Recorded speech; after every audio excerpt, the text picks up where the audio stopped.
Good morning and welcome to Bay Tree Cottage on a lovely Monday morning. I hope you all had a lovely weekend.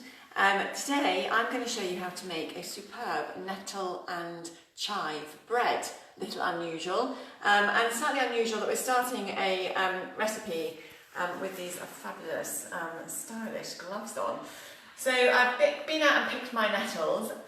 Nettles are an amazing source of iron, very rich in iron. So, you know, a great free food growing in the hedgerows for you to take advantage of. So I have been out this morning, bright and early, about 6 o'clock actually, and picked these nettles. If you're going to make the bread, please make sure you don't pick nettles on the side of the road or where there's been any chance of them being sprayed. You want to make sure your nettles are nice and clean, as clean as possible. A little bit of nature, doesn't matter, but you don't want to have car fumes on them. So we need 100 grams of nettles. So, and you're just going to treat these a little bit like spinach. So you need to wilt these in the pan. So let's just do a few more, and that's going to take it up to 100 grams. Okay, and now I can take these, well, actually I can't take them off quite yet. So in the pan over here, we're going to put in some boiling water, and a little bit of salt.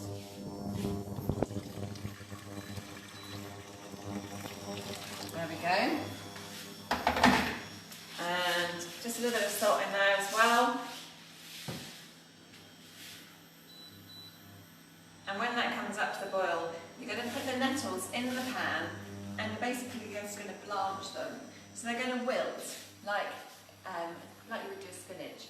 So if you haven't got any nettles, and I'm sure everyone can get hold of nettles, you can substitute this recipe and use spinach.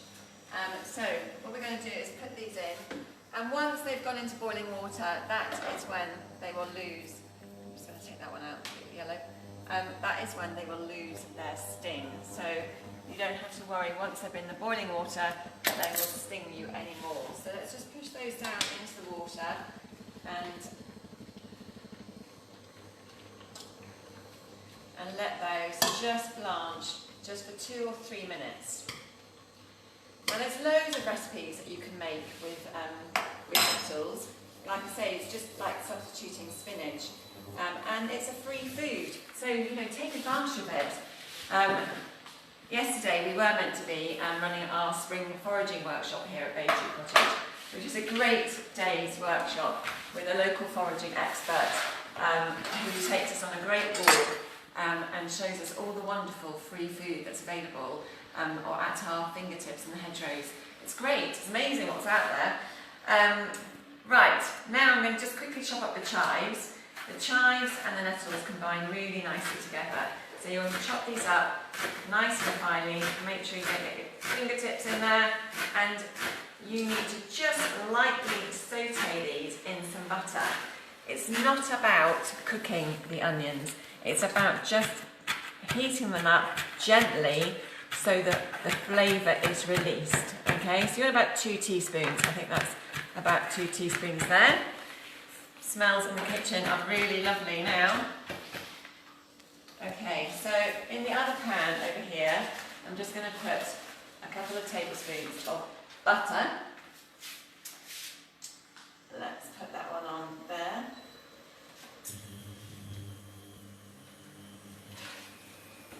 So just pop the butter in there like that, and I'll melt the butter and the onions, the chives will go in there.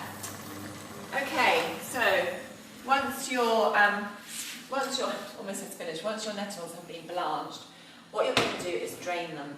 Now, lucky for you, I have got some already prepared, because we can't put hot nettles straight into our flour, because obviously it's going to kill the dirt, kill the yeast if we do that. So what we need to do is have some pre-prepared nettles, which I've got here, which we can then use. Right, let me just pop these chives in.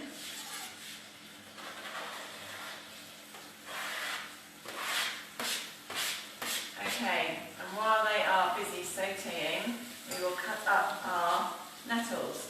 Let's just reduce that heat. Like I said, it's not about cooking them, it's just about releasing the flavour. And that does smell fantastic. Okay, so wind forward a little bit. Here is nettles that I prepared earlier. Luckily I have a nice supply of nettles down in the backfield. Let's just get rid of those. Okay, so what I've done here is strained them over a jug. So I'm going to take the nettles out, no fear of getting stung now. Just squeeze them out so you're getting most of the excess water out. Now don't throw that water away, okay? Because you're going to use that to make up in your bread. It's so rich in goodness, you want to make sure you use it. And if you don't use it all, it makes a fantastic tea. I know that sounds really weird, but if you put a slice of lemon and a spoonful of honey in that it makes an amazing tea, and it is incredibly good for you. Okay, so here we are, just chopping up our nettles. Nice little. So you want to make sure those are really nice and chopped, nice and fine. And this gives a great flavour to the bread and also a fantastic colour. Really unusual. So if you're cooking for family and friends and want to kind of surprise them a little bit, it's a great bread for doing that, because it's like, well, guess what's the secret ingredient in the bread? Okay, so once that's all finely chopped up, we can get on with the main bit of making the bread.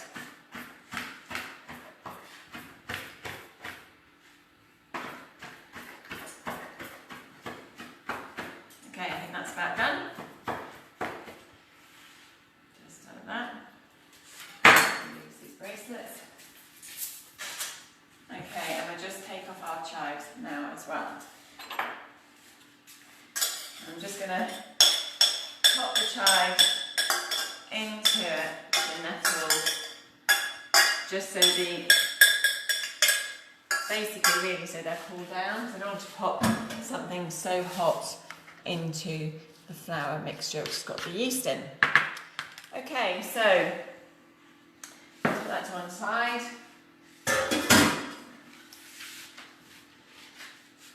Over there.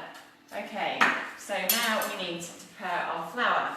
So I am using a malt crunch flour, which is a really lovely mixed flour. You can use a plain white flour. This adds a really nutty flavour to the bread, which is really lovely. So we're going to add in 10 grams of salt, which is slightly less than I would normally put in for this quantity of flour. But remember, we've cooked the nettles in salt already. Okay, and then we're going to add in 7 grams of, this is the fast active yeast. Still got some running out though. Do we go and raid the shops again? Okay, so 7 grams of the yeast. And we want to give that a good stir together. Okay, now comes the fun part. So we're going to add in our mixture of nettles and chives in there.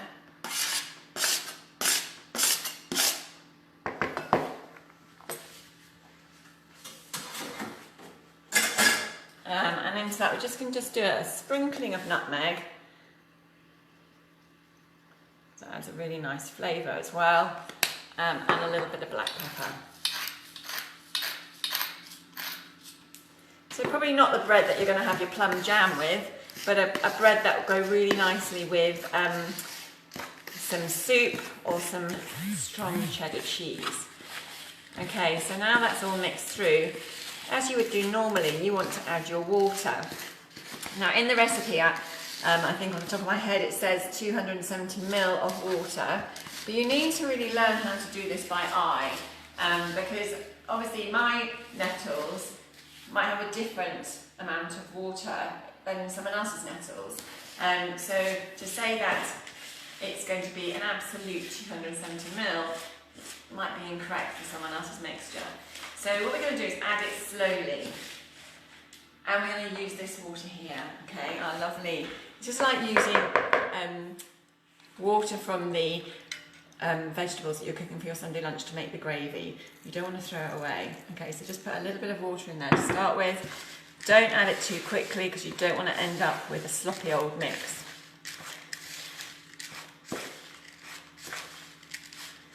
Okay, add a bit more. So you want it to form a nice dough that's going to pull away from the side of the pan, of the bowl. And then you're going to have to knead this, and the colour will start really showing through then. That's a good bit of Monday morning exercise if you haven't already done your workout. I've been on a lovely run this morning with my dog. It was amazing yesterday morning. I think everyone had invaded the countryside as lockdown had kind of been some way kind of relaxed a little bit, and everyone's kind of heading out to the countryside, and our local woods and the footpaths were so busy. So this morning it was nice to get out and feel that it was a little bit quieter again. Okay, so that is looking good to me. So now is when you're going to roll up your sleeves and get your hands stuck in, ready for some kneading. Now, what we need here is one of our scrapers. This is a bread that we usually make on our specialty bread workshop. So we tend to do a basic artisan bread making workshop at Bay Tree Cottage, and then we do a specialty bread which still teaches you the fundamentals of bread making, but also kind of gives you some more interesting recipes to learn as well. And the nettle bread is one of the ones which we usually do on that workshop, along with a beetroot bread. The beetroot bread is a fantastic one as well, obviously because of the colour and the flavour. And together they can make a really nice, make both the breads, you can make them into a really nice coloured plait using the red and the green, and it looks really lovely. And you can even stuff the plait with some nice cheese, and fantastic lunch. Okay, so you want to knead your bread. So I'm using my right hand to fold the bread over, my left hand to turn it round. Just put a little bit of flour on your work surface. Don't need a lot because you want to change the ratio of flour to yeast, and you want to push it down and turn it round. Push it down to turn it round. Now you know when you had a baby and you used to rock the baby in a pram, you'll find that you get a rocking motion when you start kneading your dough. Okay, so you need to do this for about 10 minutes until your dough has got a nice smooth texture. It's not going to be as smooth as a plain white flour loaf, but it's going to have a nice smooth texture and spring back. Okay, what I'm going to do is wind the clock forward 10 minutes, and I'm going to show you one which I prepared earlier. So the one that I prepared earlier has had an hour to rise, and I've knocked it back. Let's just get all that. Can you see the fantastic colour coming through on that one though? Can't resist just doing a bit more kneading. So look at that lovely colour. It's a shame they haven't invented transferring smell on screen, because that smells great as well. Okay, so here is one that I prepared earlier. So this one was made about 7 o'clock this morning, and then I left it to rise in the bowl, and then when I got back from my run, I knocked it back. Sounds a bit violent, but I knocked it back, and I put it into this banneton basket. These banneton baskets are lovely because they're bamboo baskets, so don't ever wash them. You just gently coat them with flour, and you put your bread in them, and then leave it in to rise. This still needs another about 20 minutes to rise, so I'm not going to show you right now, but what you would do is just put a tin on top and flip it over like that, take the banneton off and pop it straight into the oven. And that gives the bread a lovely ring effect, which is the bread that we have in our picture for the recipe on our Facebook page, and also on our YouTube channel. So do remember, all our videos are on our YouTube channel at Bay Tree Cottage Workshop. So if you need to see any of the other recipes that we've done, go and refer to them. So this will be ready in about 20 minutes. you want to preheat your oven to 200 degrees, and this will take about 25 minutes to cook. Okay, and that'll be ready for your lunch, so fantastic. This one is going to be kneaded for another 5-10 minutes, left to rise in a bowl, and then the same thing, being knocked back and shaped into a banato. So we will have 2 wonderful loaves of Nettle and Chive Bread for everyone to enjoy for their lunch. So we are back on Wednesday when we are making a sweet potato leek and pancetta quiche with a wholemeal pastry. So I'm going to show you how to make a wholemeal pastry. We haven't done pastry yet, and I thought it was a really good key skill for everyone to learn because quiches are great, simple lunch to make, great sort of dinner with friends, and great picnics too. And on Friday we are going to do a quinoa tabbouleh salad. Really healthy week we're having this week. We thought we should move away a little bit from the cakes and the sweets. So on Friday we're going to do a lovely salad for you. There's lots of things growing in the vegetable garden now, so we are getting very excited about having lots of fresh vegetables ready for our lovely summer salads. So this is one that we're going to get ahead of and show you the recipe for. So we will see you on Wednesday. Have a lovely day. Bye.